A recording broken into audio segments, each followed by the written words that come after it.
ज्ञान दुनिया में सभी का स्वागत करती हूँ। तो देखिए हमारा जो एमएससी फाइनल में टॉपिक चल रहा है वो चल रहा है रिडक्शन। रिडक्शन में हमारा चल रहा है रिडक्शन ऑफ हाइड्रोकार्बन्स, जिसमें से हमने reduction of alkene and reduction of alkyne है वो कंप्लीट कर लिया। आफ्टर दैट इस वीडियो में हम करने वाले हैं रिडक्शन ऑफ एरोमेटिक रिंग। ठीक है, एरोमेटिक रिंग या फिर हम बोल सकते हैं कि जो साइक्लिक कंपाउंड होता है उसका हम रिडक्शन है वो किस टाइप से करेंगे। तो एरोमेटिक रिंग में जो हमारा सबसे सिंपलेस्ट एग्जाम्पल होता है वो किसका होता है, बेंजीन का होता है। तो बेंजीन का रिडक्शन है वो हम यहाँ से देखेंगे कि किस टाइप से हमें बेंजीन का रिडक्शन है वो करना है। अब एरोमेटिक कंपाउंड्स के रिडक्शन के लिए यहाँ पे 2 मैकेनिज्म होती है। कौन कौन सी होती है? सबसे पहला अपना कैटालिटिक हाइड्रोजनेशन होता है, जो कि हमने एल्किन और एल्काइन में भी फॉलो किया था। ठीक है, तो वो हम यहाँ पे भी फॉलो करते हैं। कैटालिटिक हाइड्रोजनेशन है वो हमें यहाँ से कराना होता है। जब हम एरोमेटिक रिंग का कैटालिटिक हाइड्रोजनेशन कराते हैं तो यहाँ से कंप्लीटली सैचुरेटेड रिंग की फॉर्मेशन होती है। ठीक है, रिंग का क्लीवेज नहीं होता, रिंग अभी भी रहती है, बट रिंग है वो कंप्लीटली सैचुरेशन में चली जाती है, यानी कि सारे के सारे जो डबल बॉन्ड्स हैं वो रिड्यूस हो जाते हैं और यहाँ से कंप्लीटली सैचुरेटेड साइक्लिक कंपाउंड की फॉर्मेशन होती है। ठीक है, रिंग पे कोई भी सब्स्टिट्यूएंट है उनका कोई इफेक्ट नहीं होता यहाँ पे, चाहे कोई भी सब्स्टिट्यूएंट प्रेजेंट हो, लेकिन यहाँ पे ऑलवेज जब हम कैटालिटिक हाइड्रोजनेशन कराते हैं तो रिंग है वो कंप्लीटली सैचुरेशन में कन्वर्ट हो जाती है। इसके बाद हमारी जो दूसरी मैकेनिज्म आती है वो आती है रिडक्शन बाय इलेक्ट्रॉन ट्रांसफर, या फिर हम उसे क्या बोल सकते हैं, रिडक्शन बाय डिसॉल्विंग मेटल, या फिर हम उसे बोल सकते हैं reduction bye group first a metal in liquid ammonia. ठीक है, उसे हम यहाँ पे बोलते हैं बर्च रिडक्शन, यानी कि जब एरोमेटिक रिंग है उसका बर्च रिडक्शन, जब एरोमेटिक रिंग है उस पे लिक्विड अमोनिया में कोई भी मेटल है वो रिएक्ट करता है तो उसे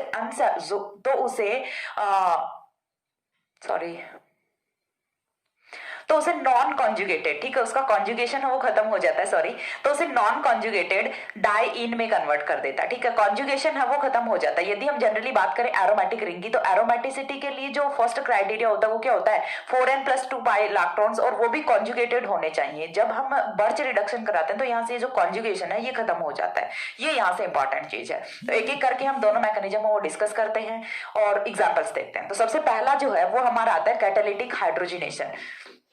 कैटालिटिक हाइड्रोजनेशन, ठीक है, तो हमें कैटालिटिक हाइड्रोजनेशन है वो कराना है। किसका कराना है? रिंग का कराना है। कैटालिटिक हाइड्रोजनेशन का मतलब क्या है? सिंपल सा, हमारा कोई भी हम मेटल लें और साथ में हाइड्रोजन गैस लें, मेटल कैटलिस्ट लें। मेटल कैटलिस्ट है वो हम यहाँ से कौन कौन से ले सकते हैं? रुथेनियम ले सकते हैं, या फिर प्लेटिनम ले सकते हैं, पैलेडियम ले सकते हैं, या फिर हम यहाँ से निकेल ले सकते हैं। ठीक है, और साथ में हमें क्या लेना होता है? H2 लेना होता है। जब हम ऐसा, आपको एरो पे कोई भी एक मेटल लिखनी होती है और साथ में H2 लिखना होता है, देन यहाँ से जो रिंग है वो उसका सैचुरेशन है वो हो जाता है। एग्जांपल्स हैं वो हम यहाँ से देख लेते हैं। ठीक है, तो एग्जांपल्स में देखिए, सबसे पहला जो एग्जांपल है वो यहाँ से हमने लिया सिंपलेस्ट जो अपना बेंजीन होता है उसका। बेंजीन में यहाँ पे 3 डबल बॉन्ड्स हैं वो प्रेजेंट है। अब हमें क्या करना है, यहाँ से हमने कोई भी मेटल ले लिया, सपोज दैट मैंने यहाँ पे प्लेटिनम रखा है और साथ में H2 रखा है। ठीक है, प्लेटिनम रखा है और H2 रखा है। अब 3 डबल बॉन्ड है तो 3 डबल बॉन्ड्स को रिड्यूस करने के लिए कितने H2 चाहिए हमें? एक डबल बॉन्ड को रिड्यूस करने के लिए हमें यहाँ से एक H2 की नीड होती है, यानी कि हमें क्या करना पड़ता है, यहाँ से सपोज दैट हमने इस वाले बॉन्ड को ब्रेक किया, एक हाइड्रोजन यहाँ पे ऐड होता है, दूसरा हाइड्रोजन यहाँ पे ऐड होता है। तो इसी वे में जब हम 3 डबल बॉन्ड्स का यहाँ से रिडक्शन कराते हैं तो हमें 3 मॉलिक्यूल्स ऑफ H2 की रिक्वायरमेंट होती है। ठीक है, तो यहाँ से आप या तो सिंपल H2 लिख दो तो भी अंडरस्टूड होता है, या फिर आप 3H2 लिख दो। ठीक है, या फिर आप क्या लिखो, 3H2 लिखो। यदि H2 लिखते हो तो भी अंडरस्टूड होता है कि 3 जो डबल बॉन्ड्स था उनको रिड्यूस करने के लिए यहाँ पे 3 मॉलिक्यूल्स ऑफ H2 की रिक्वायरमेंट होने वाली है। देन यहाँ से देखिए, जब हम करते हैं इसका रिडक्शन तो यहाँ से कुछ इस टाइप का, ये क्या था, अपना बेंजीन था। ठीक है, ये क्या था, बेंजीन था। बेंजीन से फॉर्मेशन किसकी हो गई? साइक्लोहेक्सेन की। साइक्लोहेक्सेन की फॉर्मेशन हो गई, यानी कि एल्केन की फॉर्मेशन हो गई, साइक्लिक एल्केन की फॉर्मेशन हो गई। ठीक है, तो ये था हमारा पहला एग्जांपल। इसके बाद हम देखते हैं कुछ सब्स्टिट्यूटेड। ठीक है, यानी कि हमने यहां से रखा बेंजीन रिंग, बेंजीन रिंग पे हमने जोड़ दिया CH3। अभी ये क्या है, टोलुइन है। तो जब हम इसका रिडक्शन कराते हैं, सपोज दैट हमने यहाँ से रखा निकिल H2, अगेन 3H2 लिखो या फिर H2 लिखो, अंडरस्टूड होता है। तो यहाँ से जो कंपाउंड हमें ऑब्टेन होता है वो होता है कुछ इस टाइप से, यानी कि रिडक्शन है वो सिर्फ किसका होना है, इस वाले जो बेंजीन रिंग के अंदर 3 डबल बॉन्ड्स है इन्हीं का रिडक्शन होना है। और एग्जांपल्स है वो हम देख लेते हैं। नेक्स्ट एग्जांपल है वो हमने देखा कुछ इस टाइप से, COOH CH3। ठीक है, तो यहाँ पे भी जब हम कराते हैं पैलेडियम ले लेते हैं। जब हम रिडक्शन कराते हैं तो यहां से देखिए कार्बोक्सिलिक का रिडक्शन नहीं होता, रिडक्शन सिर्फ किसका होता है, रिंग का रिडक्शन है वो ही होता है, COOH CH3। एक और एग्जाम्पल है वो हम यहां से देख लेते हैं।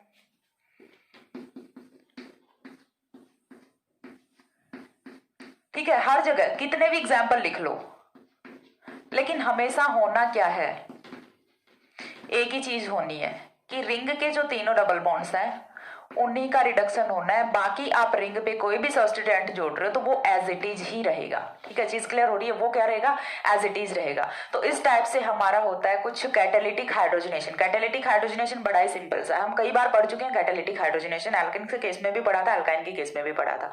ठीक है, कैटालिटिक हाइड्रोजनेशन में किसी भी मेटल कैटलिस्ट की प्रेजेंस में आपको हाइड्रोजन गैस डालनी है किसी भी बेंजीन रिंग में या फिर हम बोल सकते हैं एरोमेटिक रिंग में, तो वहां से कंप्लीटली रिडक्शन होता है और एक सैचुरेटेड कंपाउंड की फॉर्मेशन होती है। ये थी हमारी पहली मैकेनिज्म कैटालिटिक हाइड्रोजनेशन। कुछ एग्जांपल्स मैंने यहाँ पे लिखे हैं, इनका स्क्रीनशॉट ले लो। देन ये तो बिल्कुल सिंपल सा था। इसके बाद जो दूसरा अपना आता है mechanism reduction bye electron transfer mechanism, वो काफी इंपॉर्टेंट है यहाँ से और उसमें काफी वेरिएशंस भी हैं, तो वो हम देखते हैं डिटेल में। तब तक एक बार इतना स्क्रीनशॉट लो। हो गया। आफ्टर दैट देखिए जो सेकंड मैकेनिज्म है उस पर हम मूव करते हैं। सेकंड मैकेनिज्म है वो अपनी आती है reduction bye electron transfer reagent, जिसे कि हम बोलते हैं बर्च रिडक्शन, जो कि काफी इंपॉर्टेंट है। ठीक है, सो नेक्स्ट है अपना second reduction bye electron transfer mechanism, reduction bye electron transfer mechanism, also known as Birch reduction। ठीक है, also known as Birch reduction and one of the most important reaction of organic chemistry। ठीक है, birch reduction काफी important reaction है। तो देखिए birch reduction में होता क्या है कि कोई भी एरोमेटिक रिंग है उसका रिडक्शन होता है, किसकी प्रेजेंस में होता है, तो देखिए यहां से when aromatic rings are reacted with solution of first a metal, या फिर हम बोल सकते हैं solution of sodium in liquid ammonia in the presence of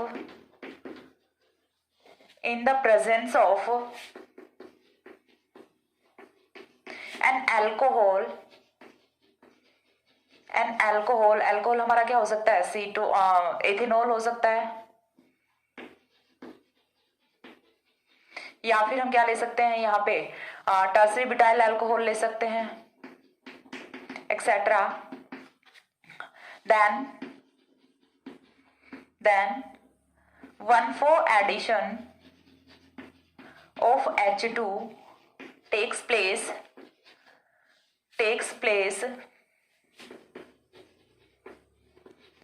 and non-conjugated cyclohexadienes are formed। Okay तो इस टाइप से जब हम रिएक्शन कराते हैं किसी भी एरोमेटिक रिंग की किसी भी सोडियम और लिक्विड अमोनिया के सॉल्यूशन में in the presence of proton donor, जो कि हमारा अल्कोहल होता है, तो हमें यहाँ से 1,4 एडिशन ऑब्टेन होता है, जिससे कि हमारा यहाँ से 1,4 डाइहाइड्रोसाइक्लोहेक्साडाइन की फॉर्मेशन होती है। ठीक है, 1 और 4 पोजीशन पे यहाँ से हाइड्रोजन है उनका एडिशन है वो ऑब्टेन होता है। एग्जाम्पल्स है वो हम यहाँ से देख लेते हैं। तो एग्जाम्पल के लिए जो सबसे सिंपलेस्ट अपना एरोमेटिक रिंग होता है वो क्या होता है, बेंजीन होता है। तो बेंजीन को ही हम यहाँ से कंसिडर कर रहे हैं। बेंजीन की रिएक्शन हमें किसके साथ करानी है, सोडियम लेना है इन लिक्विड अमोनिया, और साथ में हमें रिक्वायरमेंट होती है प्रोटॉन डोनर की। प्रोटॉन डोनर हमने यहाँ से ले लिया ethanol.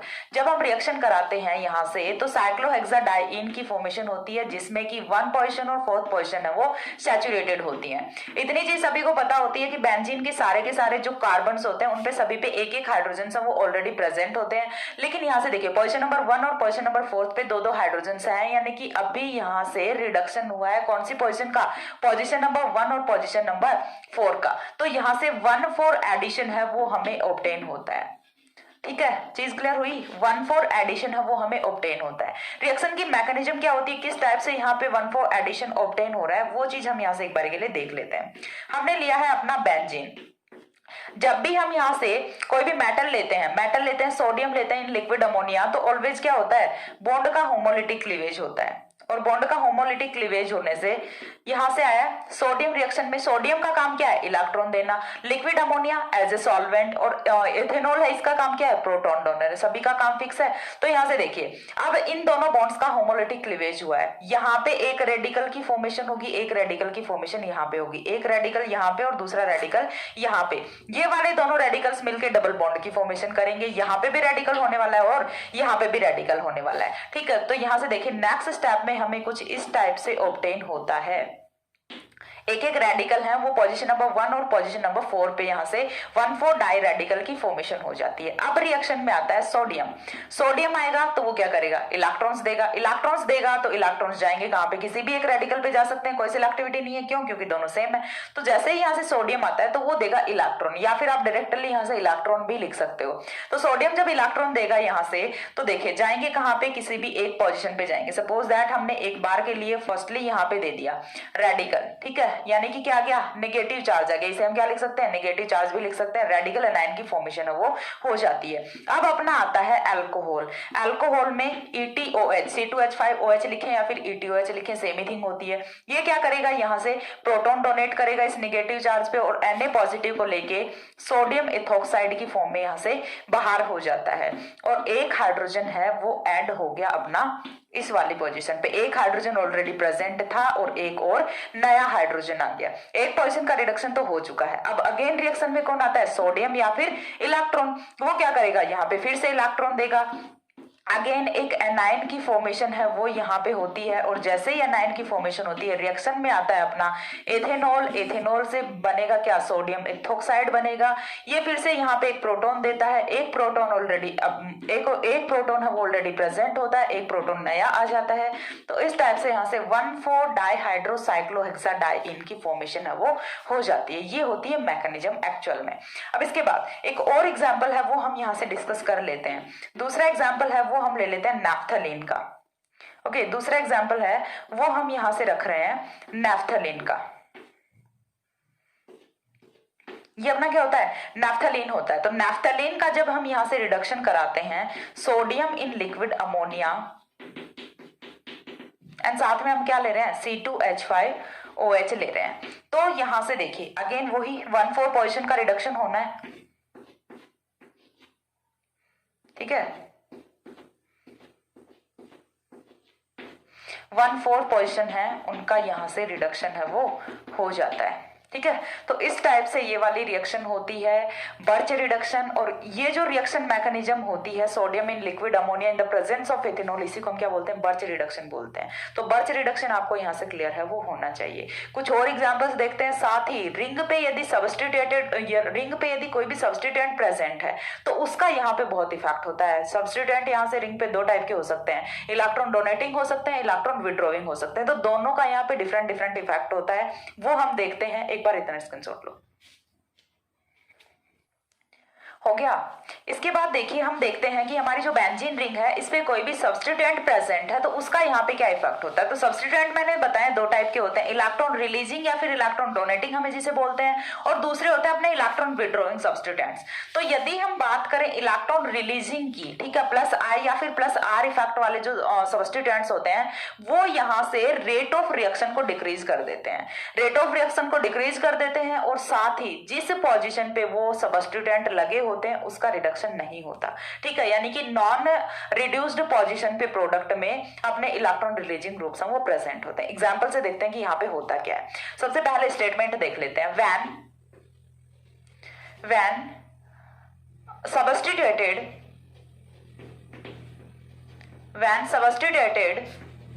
benzene rings are subjected to Birch reduction,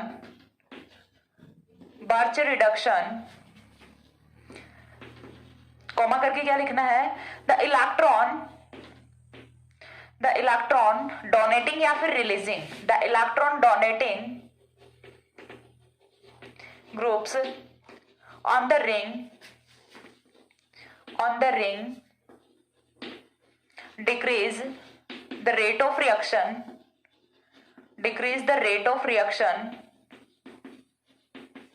and are mainly found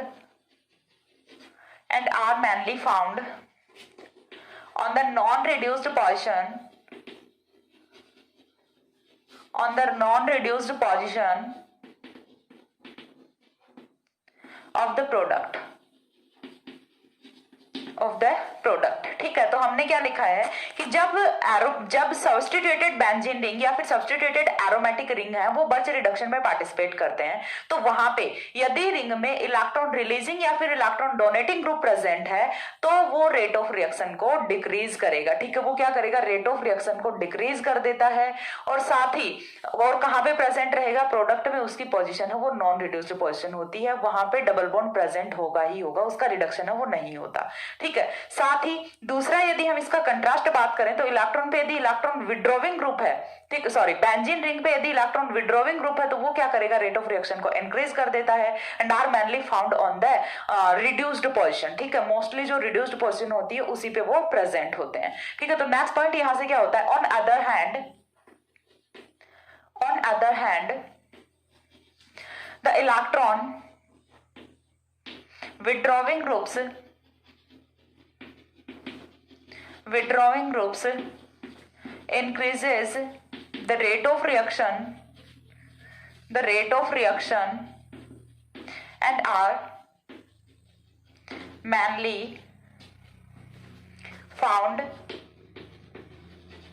on reduced position in the product। अब दोनों का हम कंपैरेटिव स्टडी करते हैं तब यहां से आपको अच्छे से क्लियर होगा। ठीक है, एक बार के लिए हमने यहां से लिया है ये ERG है, वो मैं यहां पे लिख रही हूं। ERG का मतलब क्या होता है, इलेक्ट्रॉन रिलीजिंग ग्रुप, यानी कि जो रिंग में इलेक्ट्रॉन दे रहे हैं, ऊपर वाला फर्स्ट वाला केस। ठीक है, इसका हमें क्या कराना है, रिडक्शन कराना है। कैसे कराना है, सोडियम लिक्विड अमोनिया और साथ में हमें क्या रखना है, यहां से एथेनॉल रखना है। दूसरा केस है वो हम यहाँ पे क्या रख रहे हैं, इलेक्ट्रॉन विड्रॉविंग ग्रुप का। ठीक है, इसे मैं लिख रही हूं EWG इलेक्ट्रॉन विड्रॉविंग ग्रुप। ठीक है, सब्स्टिट्यूएंट अभी हमने यहाँ पे फिक्स नहीं किया कि कौन सा हमने लगाया, हम एक जनरल केस लेके चल रहे हैं कि यहाँ से तो इलेक्ट्रॉन विड्रॉविंग ग्रुप लगे हुए और पीछे वाले में इलेक्ट्रॉन रिलीजिंग ग्रुप लगे हुए हैं, हमें इसका भी रिडक्शन है वो सेम कंडीशन के साथ कराना है। तो देखिए सेंटेंस पे अपना जो स्टेटमेंट होता है उस पर चलते हैं। स्टेटमेंट में हमने क्या लिखा है कि जिस पोजिशन पे ये प्रेजेंट है, ये ग्रुप प्रेजेंट है, उसका रिडक्शन नहीं होने वाला। चीज क्लियर हो रही है, इसका रिडक्शन नहीं होने वाला, तो फिर जो बाकी की दो पोजिशन है उनमें 1/4 रिडक्शन है वो होगा।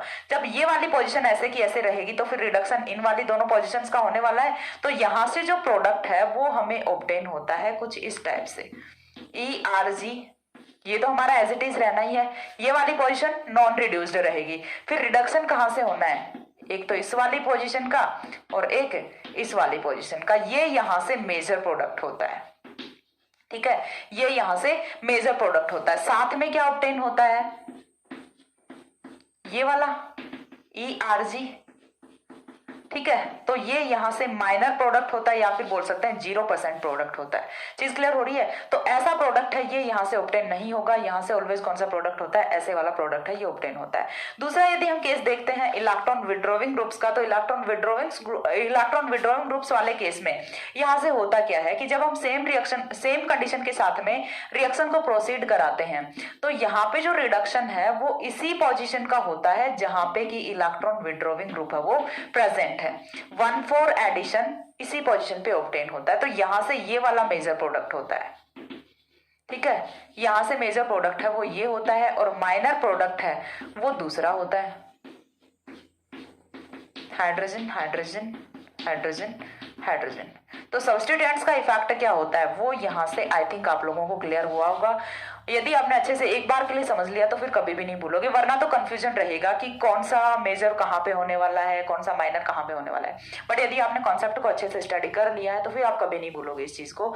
इलेक्ट्रॉन रिलीजिंग ग्रुप है, मैंने जनरल केस रख के बता दिया कि इलेक्ट्रॉन रिलीजिंग ग्रुप है, तो इलेक्ट्रॉन रिलीजिंग ग्रुप है उस वाली पोजीशन का कभी भी रिडक्शन नहीं होता। इलेक्ट्रॉन विड्रॉविंग ग्रुप है तो इसी पोजीशन का रिडक्शन होता है और इसके सामने वाली फोर्थ पोजीशन का रिडक्शन होता है। ठीक है, अब कुछ एग्जांपल्स हैं वो हम यहाँ से देख लेते हैं। तो एग्जांपल में इलेक्ट्रॉन रिलीजिंग ग्रुप है वो हम क्या क्या रख सकते हैं, अपना हाइड्रोक्सिल रख सकते हैं या फिर एल्कोक्सी रख सकते हैं या फिर कोई एल्किल ग्रुप रख सकते हैं, सारे के सारे क्या होते हैं इलेक्ट्रॉन रिलीजिंग ग्रुप्स होते हैं। तो हम देखिए सबसे पहला केस है वो यहाँ पे रख लेते हैं एल्कोक्सी। ठीक है, एल्कोक्सी ग्रुप है वो हमने यहाँ पे रखा है। एल्कोक्सी ग्रुप इलेक्ट्रॉन रिलीजिंग है, ऑक्सीजन देके कहीं माइनस आई मत लगा देना क्योंकि यहाँ पे प्लस आर है, लॉन पेयर ऑफ इलेक्ट्रॉन की वजह से ये प्लस आर इफेक्ट यहाँ पे शो करता है ना कि minus I. And we know that कि resonance effect is more dominant over inductive effect. ठीक है, ये चीज हमें पता होती है कि जो आर इफेक्ट है वो आई इफेक्ट पे डोमिनेट करता है, तो यहाँ से इसीलिए कौन सा इलेक्ट्रॉन रिलीजिंग ग्रुप है। जब हम इसका रिडक्शन कराते हैं सेम कंडीशन के साथ में तो यहाँ से जो मेजर प्रोडक्ट होता है वो ये होता है OCH3। ओके, देन यहां से हाइड्रोजन हाइड्रोजन हाइड्रोजन, एंड ये तो क्या हुआ अपना मेजर प्रोडक्ट होता है। माइनर प्रोडक्ट है वो यहां से क्या हो जाएगा इसी का उल्टा OCH3 हाइड्रोजन हाइड्रोजन, यहां पे भी क्या होता है एक हाइड्रोजन होता है, तो ये यहां से माइनर प्रोडक्ट होता है। मैंने आपको जनरल केस बता दिया कि यहाँ पे आपको इलेक्ट्रॉन रिलीजिंग ग्रुप लिखना है। यदि आप एग्जांपल्स को बढ़ाना चाहते हो, नंबर ऑफ एग्जांपल्स वो आपको इंक्रीज करना है, आप डिफरेंट यहाँ पे इलेक्ट्रॉन रिलीजिंग ग्रुप पुट कीजिए एंड लास्ट में आपको प्रोडक्ट है वो तो सेम ही बनाना है। यहाँ से आपको कोई मतलब नहीं है, आपको सिर्फ ये वाली पोजिशन ये बना देनी है मेजर प्रोडक्ट में। ठीक है, आप ग्रुप्स वो चेंज कर सकते हैं लेकिन होना चाहिए इलेक्ट्रॉन रिलीजिंग। उसके बाद जो सेकेंड अपना आता है इसमें चलिए हमने रख लिया कार्बोक्सिलिक। ठीक है, इसमें इलेक्ट्रॉन विड्रॉविंग में हम क्या रख सकते हैं कार्बोक्सिलिक रख सकते हैं या फिर साइनो रख सकते हैं, नाइट्रो रख सकते हैं, एमिनो है वो तो इलेक्ट्रॉन रिलीजिंग में आ जाता है। ठीक है, यहां से हमने रख लिया कार्बोक्सिलिक ग्रुप। जब हमने यहाँ से कार्बोक्सिलिक ग्रुप रखा है तो देखिए होगा क्या, सेम कंडीशन के साथ में हमें यहाँ से रिएक्शन करानी है और सेम कंडीशन के साथ में जब हम यहाँ से रिएक्शन कराते हैं तो COOH हमारा एज इट इज है, हाइड्रोजन यहाँ पे प्रेजेंट होगा और हमें ये वाला जो प्रोडक्ट है ये मेजर वन प्रोडक्ट ऑब्टेन होता है, साथ में माइनर प्रोडक्ट है वो भी ऑब्टेन होता है जो कि इसका बिल्कुल कंट्रास्ट होता है। COOH hydrogen hydrogen hydrogen hydrogen. Mechanism है हमने अभी देखी थी बेंजीन रिंग वाली मैकेनिज्म, सिमिलर मैकेनिज्म है वो यहाँ पे भी अप्लाई होती है। सो ये आपके लिए खुद का होमवर्क है। ठीक है, खुद का काम मानो, कुछ भी मानो, होमवर्क मानो, जो भी है, लेकिन ये आपको खुद से करना है। मैकेनिज्म है दोनों कंपाउंड्स की आप मैकेनिज्म करोगे, इलेक्ट्रॉन रिलीजिंग वाले की भी और इलेक्ट्रॉन विड्रॉविंग वाले की भी। मैंने एग्जांपल्स वो भी बता दिए। यदि आपको नंबर ऑफ एग्जांपल्स वो इंक्रीज करना है, आप कार्बोक्सिलिक की जगह पे साइनो रख दो, नाइट्रो रख दो, कोई भी डिफरेंट ग्रुप्स हैं या फिर हेलोजन रख दो, कोई भी आप रखते जाओ और साथ ही इनके प्रोडक्ट्स हैं उनकी फॉर्मेशन करते जाओ। सिमिलर केस आपके पास यहाँ पे भी है, हाइड्रोक्सिल रख दो या फिर एमिनो रख दो। ठीक है, तो इस टाइप से डिफरेंट ग्रुप्स हैं वो आप यहाँ पे भी रख के और एग्जांपल्स हैं वो बना सकते हैं। एक बार इतना स्क्रीनशॉट लो, देन हम यहाँ से कुछ और स्पेसिफिक एग्जांपल्स हैं बर्च रिडक्शन के वो हम कंसीडर करते हैं। तो स्क्रीनशॉट लो, हो गया। इसके बाद देखिए नेक्स्ट जो एग्जांपल आता है हमारा वो कुछ इस टाइप से आता है। हमें इस बार ऐसा केस लेना है कि जिसमें हमारे पास प्रोटॉन डोनर है, वो हमने स्पेसिफिक ओनली वन इक्विवेलेंट है वो यूज किया है। ठीक है, हमें सिर्फ एक इक्विवेलेंट प्रोटॉन है वो लेना है, यानी कि सिर्फ एक मॉलिक्यूल है वो लेना है।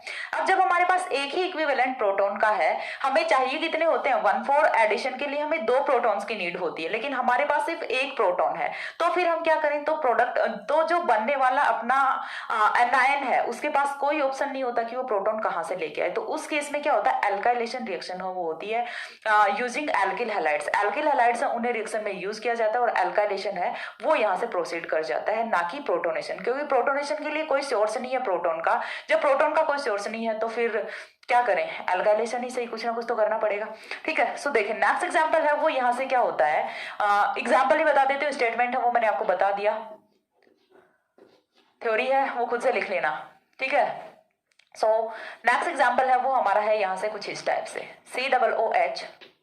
ठीक है, हमने रिएक्शन है वो करानी किसमें, सोडियम इन लिक्विड अमोनिया में। जब हम सोडियम और लिक्विड अमोनिया की प्रेजेंस में, इस बार हमें क्या करना है, स्पेसिफिक एरो पे मेंशन करना है कि हमने यूज किया है 1 इक्विवेलेंट ऑफ C2H5 या फिर हम लिख सकते हैं टर्सरी ब्यूटाइल अल्कोहल। ठीक है, C2H5 का बहुत यूज कर लिया, खत्म हो गया अपने पास। अब आता है दूसरा अपना टर्सरी ब्यूटाइल अल्कोहल। 1 इक्विवेलेंट ही यूज करना है, ये चीज आपको पता होनी चाहिए। तो यहाँ से देखिए रिएक्शन का प्रोडक्ट है वो क्या होने वाला है। सबसे पहली चीज तो यहाँ से एनायन की फॉर्मेशन होगी। ठीक है, एनायन की फॉर्मेशन होनी है तो होगा किस टाइप से, सबसे पहला यहाँ पे रेडिकल होगा, यहाँ पे नेगेटिव चार्ज होगा। देन यहाँ से एक इक्विवेलेंट जो आया है टर्सरी ब्यूटाइल अल्कोहल का, वो यहाँ पे रिएक्ट कर देगा और फॉर्मेशन हो जाएगी कुछ इस टाइप से, रेडिकल देन हाइड्रोजन्स। यहाँ पे तो दोनों आ गए हाइड्रोजन्स। अब बच गई ये वाली पोजीशन, अब यहाँ पे है रेडिकल। तो अब हम क्या करें, ठीक है, सॉरी यहाँ पे है नेगेटिव चार्ज, क्यों, क्योंकि एक और भी तो सोडियम आ गया ना यहाँ पे। अब जब यहाँ पे नेगेटिव चार्ज है तो इस नेगेटिव चार्ज को हम कैसे सेटिस्फाई करें, तो तब हम यूज करते हैं RX यहाँ पे। ठीक है, तब हम RX यूज करते हैं तो यहाँ से क्या माइनस होगा, NaX है वो माइनस हो जाता है। पहले हमने किसको माइनस किया था, यहाँ से माइनस जो भी अपना होता है TBuONa। ठीक है, TBuONa हमने यहाँ से माइनस किया था, यहाँ से हम माइनस कर रहे हैं NaX, और फॉर्मेशन है वो किसकी होती है, एल्काइलेटेड प्रोडक्ट की फॉर्मेशन है वो हो जाती है RCOOH HH। ठीक है, ये केस कब होता है, जब हमने एक इक्विवेलेंट है वो यूज किया है। साथ ही दूसरा सिमिलर केस है वो भी अपने पास प्रेजेंट होता है जब हमने यहाँ पे कोई भी इलेक्ट्रॉन रिलीजिंग ग्रुप है वो रखा हुआ है, तो उसके लिए भी मैकेनिज्म वो सेम होती है, Na liquid ammonia then tertiary butyl alcohol. कितना यूज कर रहे हैं, ओनली 1 इक्विवेलेंट, नहीं देंगे और सिर्फ एक इक्विवेलेंट देना है। ठीक है, देखते हैं कैसे रिएक्शन करता है अब ये, लेकिन फिर भी ये नहीं मानता, रिएक्शन तो करके ही रुकेगा। ठीक है, इस बार वाले केस में ध्यान रखना है, कहीं ऊपर वाले की तरह इसमें भी मत चेप देना। इस बार वाले केस में हमें कुछ इस टाइप से रिएक्शन करानी है। यहाँ पे अपना नेगेटिव चार्ज है, नेगेटिव चार्ज पे आएगा हाइड्रोजन, हमने क्या यूज किया है, टर्सरी ब्यूटाइल अल्कोहल यूज किया है। तो माइनस क्या होगा, यहाँ से माइनस होना है अपना TBuONa tertiary butyl sodium ethox, sorry ध्यान नहीं आ रहा नाम, आजकल मेरा दिमाग बहुत कम चल रहा है, नाम खुद से सोच के लिखना। ओके, कहीं ये मत बोल देना कि मैम पीछा छुड़ाने लग गए, ऐसा कुछ नहीं है, सिंपल सा है बट कई बार माइंड से स्किप हो जाता है। देन यहाँ से देखिए OCS3 ऐसी कुछ पोजीशन है अपनी।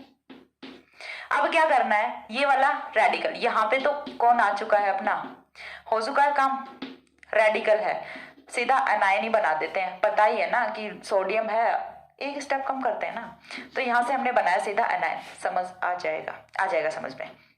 देन RX है वो हम यूज करते हैं, माइनस क्या होगा, NaX होगा, और फाइनल प्रोडक्ट है वो हमें यहाँ से ऑब्टेन होता है OCS3 हाइड्रोजन RH। ये वाला हाइड्रोजन हम कहीं से लेके नहीं आए, ये पहले से बेंजीन का खुद के पास था। ठीक है, कहीं ये मत सोचना कि ये भी हमने नया जोड़ा है, नहीं ये हमने नहीं जोड़ा है, हमने सिर्फ यहाँ पे R जोड़ा है, बाकी जो था वो पहले से था। ठीक है, तो इस टाइप से कुछ रिएक्शंस होती हैं। इसके बाद हमें एक और देखना है, MSc फाइनल के सिलेबस में होता है reduction, birch reduction of naphthalene. Naphthalene का हमें रिडक्शन देखना है। सोडियम और लिक्विड अमोनिया तो हमें रखना ही रखना है, लेकिन उसके साथ में हमें जो प्रोटॉन डोनर है वो चेंज करना है, और प्रोटॉन डोनर जब चेंज करते हैं तो यहाँ से नैफ्थलीन के जो रिड्यूस्ड प्रोडक्ट है वो भी डिफरेंट हमें ऑब्टेन होते हैं। तो काफी अच्छा रिडक्शन है नैफ्थलीन का भी, वो भी हम यहाँ पे डिस्कस कर लेते हैं। तो नेक्स्ट हमारा आता है रिडक्शन ऑफ नैफ्थलीन। तो रिडक्शन ऑफ नैफ्थलीन में आपको क्या करना है, सिर्फ नैफ्थलीन है वो लिख लो एक बार के लिए। ठीक है, ये हमने लिख लिया नैफ्थलीन। अब नैफ्थलीन का हमें कराना है रिडक्शन, और रिडक्शन में हमें जो प्रोटॉन डोनर है वो डिफरेंट रखने हैं, तो वहां से हमें डिफरेंट प्रोडक्ट्स की फॉर्मेशन है वो ऑब्टेन होती है। तो देखते हैं किस टाइप से होती है।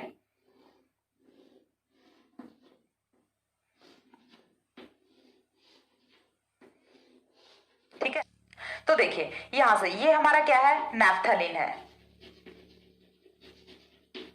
ठीक है, है। नैफ्थलीन का हमें क्या कराना है, बर्च रिडक्शन कराना है। तो बर्च रिडक्शन में सोडियम इन लिक्विड अमोनिया, ये तो यहाँ से कॉमन चीज हो गई। इसके बाद हमें चेंज क्या करना है, प्रोटोन डोनर है वो चेंज करना है। Proton donor first of all हमने क्या रखा, C2H5OH रखा। ये वाली रिएक्शन है पहले भी हम कर चुके हैं, इसी वीडियो में पहले कर चुके हैं। तो यहाँ से जो प्रोडक्ट है वो हमें क्या ऑब्टेन होता है, 1,4-डाइहाइड्रोनैफ्थलीन है वो हमें ऑब्टेन हो जाता है। तो 1,4-डाइहाइड्रोनैफ्थलीन चलो हमने फॉर्म कर लिया, ठीक है। ये यहाँ से हाइड्रोजन हाइड्रोजन हाइड्रोजन हाइड्रोजन, ये क्या होता है 1,4-डाइहाइड्रो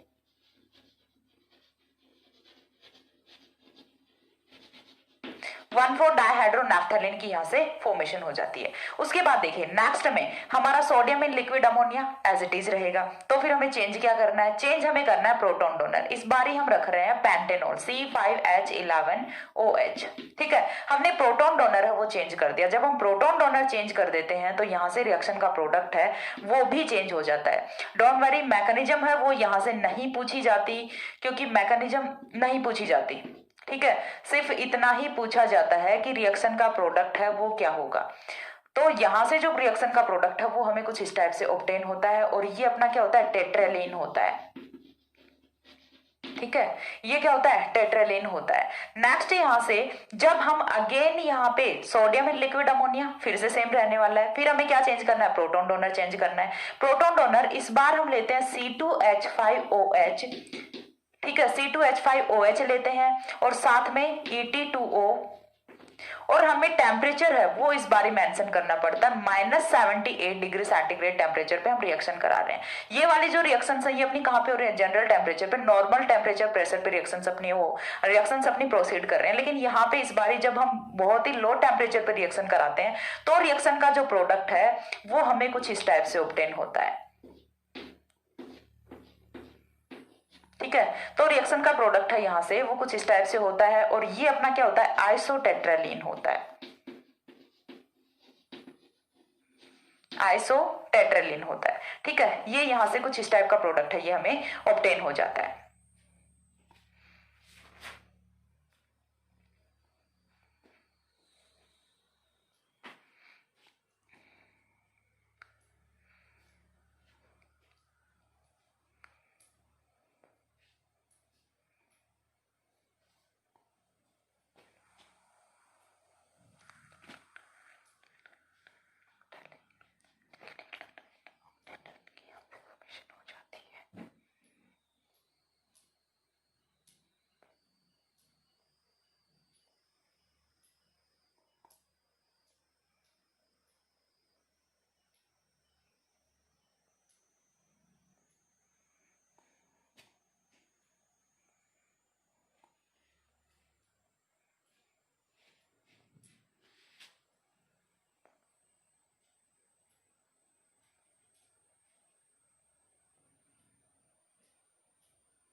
इसके बाद जब हम यहाँ पे लेते हैं लिथियम, ठीक है, इस बारी मेटल हमने चेंज कर लिया, लिथियम लिया है और लिथियम के साथ में हमने लिक्विड अमोनिया लिया है, और इस बार जो हमारा प्रोटोन डोनर है वो होता है tertiary butyl alcohol. Tertiary butyl alcohol की प्रेजेंस में जब हम रिडक्शन कराते हैं तो यहाँ से जो रिडक्शन का प्रोडक्ट होता है वो होता है कुछ इस टाइप से डेल्टा-9 ऑक्टेलीन होता है, ठीक है। ये हमारा क्या होता है, डेल्टा-9 ऑक्टेलीन होता है, थैलीन, स्पेलिंग ठीक कर लो। तो देखिए यहां से डेल्टा-9 ऑक्टेलीन की फॉर्मेशन होती है। अब डेल्टा-9 ऑक्टेलीन है वो होता क्या है, तो देखिए इसे हम डेल्टा-9 ऑक्टेलीन क्यों बोल रहे हैं, क्योंकि नंबरिंग यदि हम स्टार्ट करें तो ये अपना 1 2 3 4 5 6 7 8 इतना चीज पता है कि जो फ्यूज्ड कार्बन होते हैं हम उनको नंबरिंग में लास्ट में कंसीडर करते हैं। देन अपना कौन आएगा, 9 आएगा और फिर 10 आएगा। जो फ्यूज्ड पोजीशंस होती हैं, हम ऐसे नहीं है कि यहाँ से 5 6 7 8 9 10 होते हुए चले, नहीं, ऐसा नहीं होता। ये नोमेनक्लेचर का रूल होता है जो अपने फ्यूज्ड कंपाउंड्स होते हैं उनका, कि पहले जो अपनी ओपन पोजीशंस होती हैं उनको हम रखते हैं, बाद में जो ब्रिज हेड पोजीशंस होते हैं या फिर फ्यूज्ड पोजीशंस होती हैं उनका हम नोमेनक्लेचर करते हैं। तो सबसे पहले हमने ऐसे रख लिया था 9 पोजीशन पे क्या है अपना एल्कीन प्रेजेंट है या फिर डबल बॉन्ड प्रेजेंट है तो हम इसे क्या बोलते हैं, डेल्टा 9 ऑक्टेलिन बोलते हैं। मैकेनिज्म यहाँ से नहीं पूछी जाती, यहाँ से सिर्फ आपको प्रोडक्ट पूछा जाता है या फिर पूछ लिया जाए, मतलब जनरली पूछ भी लिया जाए, give the birch reduction of naphthalene, तो आपके पास लिखने के लिए कुछ होता है कि हाँ इस टाइप से जब हम प्रोटॉन डोनर है वो डिफरेंट डिफरेंट यहाँ पे रखते हैं या फिर डिफरेंट डिफरेंट प्रोटॉन डोनर्स की प्रेजेंस में रिएक्शन कराते हैं, तो बर्च रिडक्शन का जो प्रोडक्ट है नैप्थलीन के केस में वो भी डिफरेंट ही ऑब्टेन होता है। सिर्फ प्रोटॉन डोनर का डिफरेंस लेने से ही यहाँ पे पूरा का पूरा प्रोडक्ट है वो चेंज कर जाता है। ये था अपना बर्च रिडक्शन जो कि काफी इंपॉर्टेंट था। कैटालिटिक हाइड्रोजनेशन है वो बहुत ज्यादा नहीं पूछा जाता एरोमेटिक रिंग के केस में, बट जो यहाँ से बर्च रिडक्शन है वो बहुत ज्यादा पूछा जाता, तो बर्च रिडक्शन है वो यहाँ से इंपॉर्टेंट था। बाकी नेक्स्ट है यहाँ से हमारा एक जो कंपाउंड है वो कंप्लीट होता है, reduction of hydrocarbons. After reduction of hydrocarbons हम लोग स्टार्ट करने वाले हैं रिडक्शन ऑफ कार्बोनिल कंपाउंड, और रिडक्शन ऑफ कार्बोनिल में भी हम जो स्पेशली स्टार्ट करेंगे वो करेंगे reduction of aldehydes and ketones, जो कि काफी इंटरेस्टिंग है, काफी इंपॉर्टेंट है। ठीक है, सो आज के वीडियो में इतना ही, नेक्स्ट मिलते हैं दूसरे वीडियो में, तब तक के लिए सी या, have a good day, thanks for watching.